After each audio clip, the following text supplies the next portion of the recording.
Assalomu alaykum hammaga, hurmatli Shavot Avto kanali obunachilar, do'stlar. Bugun 21 fevral 2026-yil. Sizlarga navbatdagi reklamamiz 3 dona Tiko bo'ladi. Holati zo'r holatda.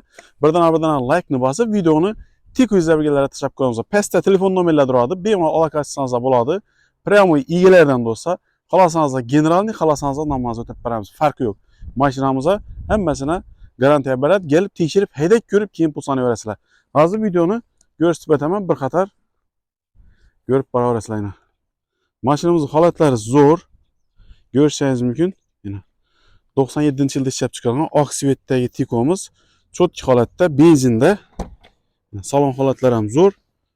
Do'stlar, buni narxi 12 million so'm ustida kelishib beramiz. 12 million so'mdan kelishib beramiz buni.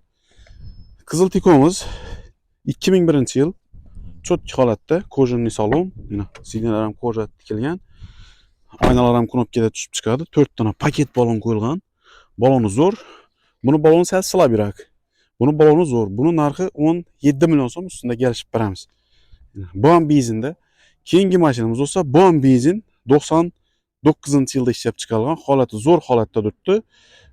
Bemalol kelib tekshirib olsangiz bo'ladi. 4 dona balon ham zo'r. Balonlari zo'r holatda. Ko'rsangizki, haydashga tayyor avtomobillar do'stlar.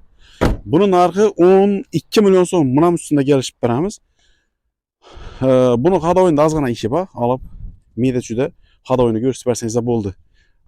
Buni ishi yo'q. Bemalol olib haydab yetaverasizlar. Garantiya bu mashina.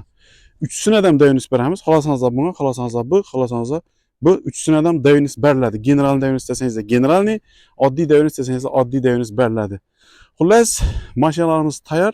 Bemalol kelib haydab ko'rib tekshirib olaverasizlar. Mashinalarimizni hammasiga soz holatda turibdi. Bemalol kelib tekshirib haydab ko'rib olaverasizlar. Video yoqqan bo'lsa like bosamiz, videoni Tiko izlaganlarga tashlab qo'yamiz do'stlar.